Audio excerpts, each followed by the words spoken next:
Good night, darling. Larry, isn't it exciting about our getting married?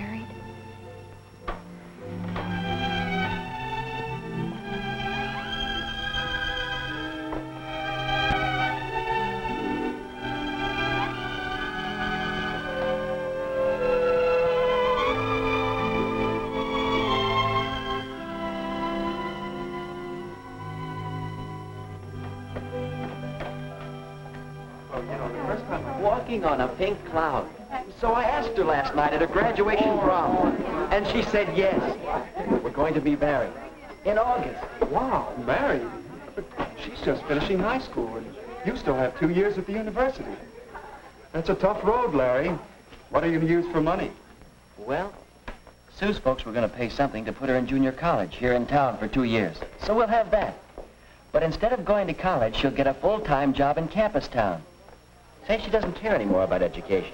So with that, and my part-time job, well, we'll get by. Uh-oh. Here's Sue now. You two probably want to be alone.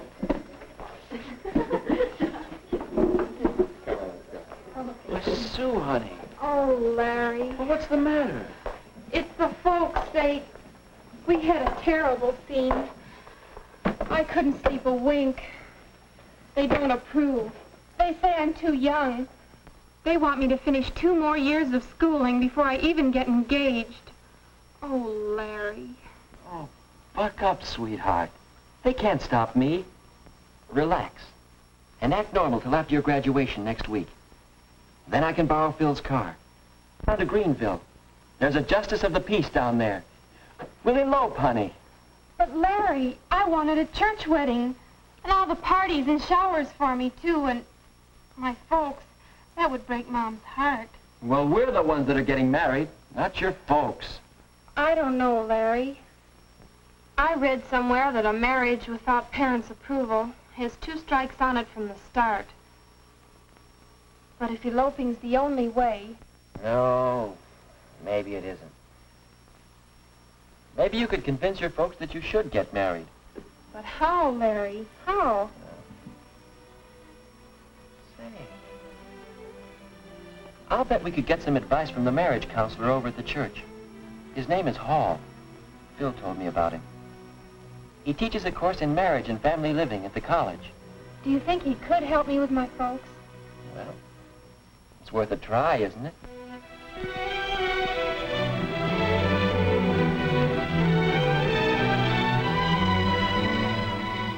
My folks don't understand the way I feel.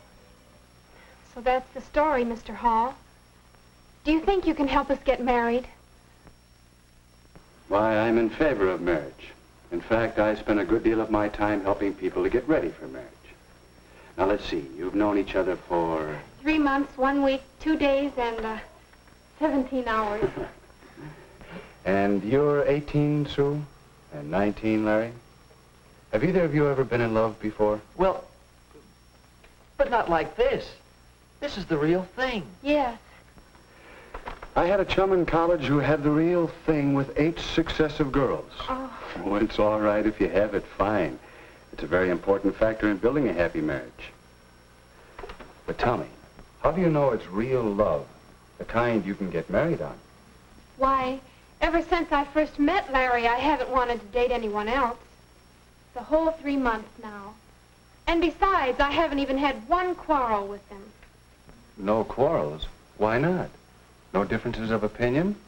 Or no opinions? What do you talk about on your dates? Oh, movies and popular songs. Orchestras, dancing. And... Larry's chosen profession, engineering?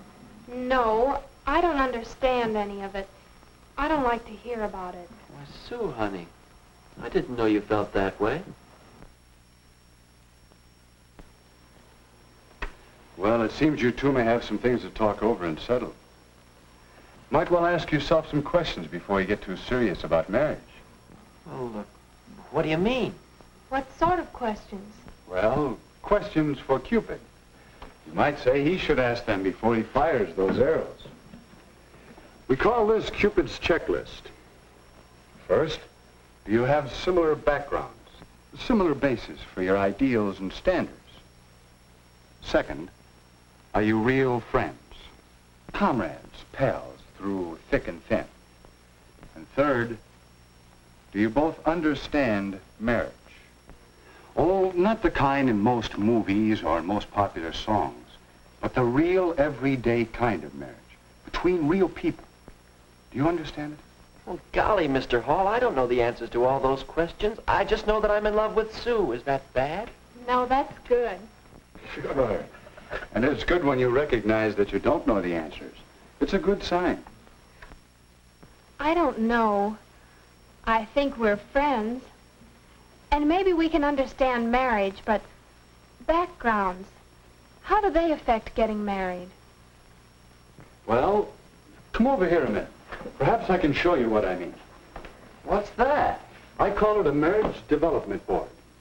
It represents the psychological distance between a husband and a wife from the time they are born until they die. Yeah, but what does it all mean? Well, let's set it up for you and Sue. When you are born, you inherit a great many differences from your parents. That's part of your background. That makes sense, all right.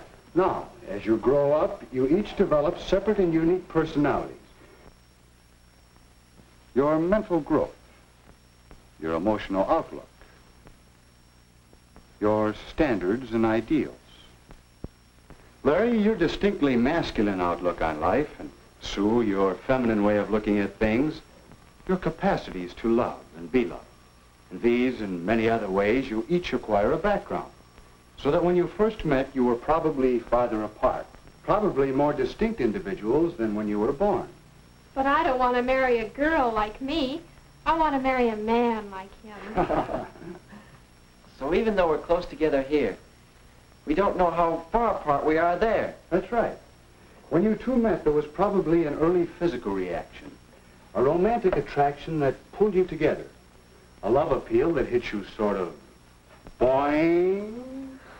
How did you know? Well, it happened to me. It happens in some degree to most couples who become happily married. But it takes more than this BOING.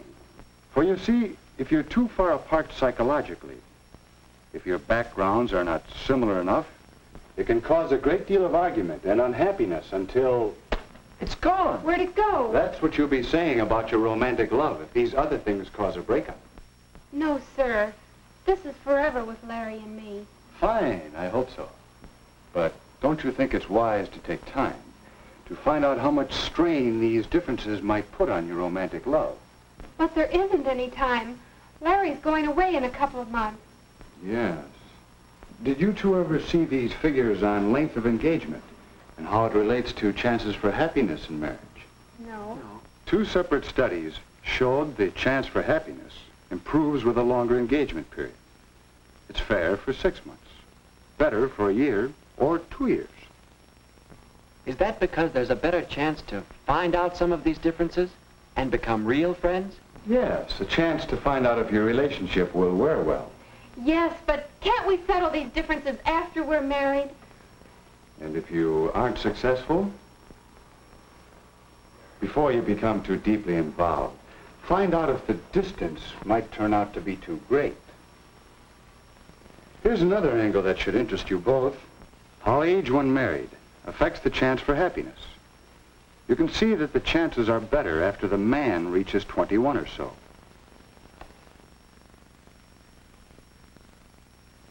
The same study showed that the woman must be 19 or 20 before the chances for happiness begin to be good. But why? What's the difference between 19 and 21 or so? The difference is in you the next few years. You, Larry, and you, Sue. Young people seem to change and mature in these years from 18 to 21 or even later. So that a person you might marry at 18 or so will seem like quite a different person to you a few years later.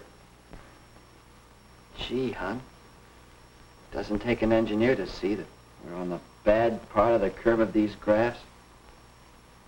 All of them. Yeah.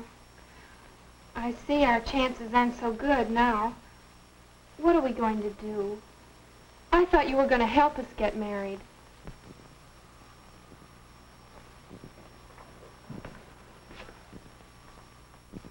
I believe I can. I think you two have a lot of what it takes to build a successful marriage. And yet, you wouldn't try to plan and build a house in 3 months, would you? Shouldn't a marriage have better planning? If you two are going to build a successful family team that will last for 40 or 50 years, how long do you think it should take to get ready for it? All right. How do we know when we've done it? When the two of you are ready for marriage, you'll sense a new feeling between you. The two of you united as a pair, thinking as one unit, acting as one unit in the building of a marriage and a new family. Your sense of pairedness shows up in the way in which you consider what's best for the pair of you over what you want individually for yourself. Think how often you speak of things from my point of view instead of ours. How often you say, I want, instead of we want. I guess it wasn't my folks that needed convincing, it's me. I mean, it's us, isn't it, Larry? Yeah, we'll say. And so, in terms of the checklist for Cupid, Larry and Sue began to examine their readiness for marriage. Do we have similar backgrounds? Do we agree on our religious beliefs? And have the same feelings about religion in general? Do we have the same ideals and standards and tastes?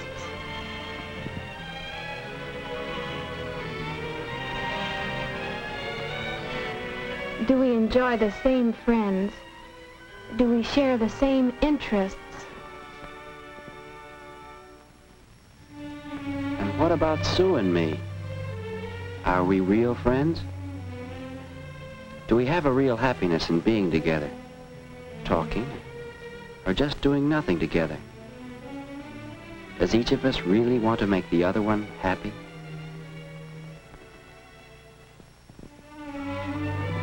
Do we have a real interest in each other and a sense of pride in each other?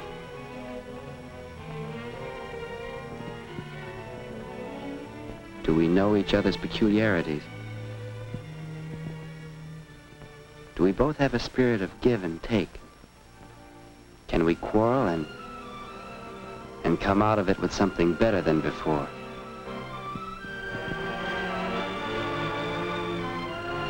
Do we really understand marriage? Do we understand the social aspects of marriage? Have we an understanding about money matters and how important it is to have enough money to do more than just get by? Do we understand the physical aspects and the family side of marriage? Do we know how much work there is to a marriage? And overall, do we have a feeling of paired unity? Those questions were helping us to find out just how strong our relationship was and helping us to strengthen it. So the next time we called on Mr. Hall, we realized how much he had been helping us. He had been talking for some time with our parents, and there seemed to be general agreement that Sue and I now had a much better idea of just how much psychological distance still separated us. If you want to, Sue, your mother and I, we can make arrangements for you to begin school at State U this fall with Larry instead of at the junior college. If we want to. Then, if you two get along, in school, that is, if you continue to reduce the psychological distance, then perhaps at Christmas vacation or at Easter vacation, we'll be glad to announce the engagement. Oh, Larry! And then we can be married when Larry graduates in 2 years. I mean, 1 year and 10 months and 3 days. Yes, if the engagement period gives you two the opportunity to work things out together. If you both still want it. I guess you might say we're engaged to be engaged. And Mr. Hall, we both want to thank you. And say, now do you think we have anything more than BOING? Why, yes, I think you've made a good start towards getting ready for marriage.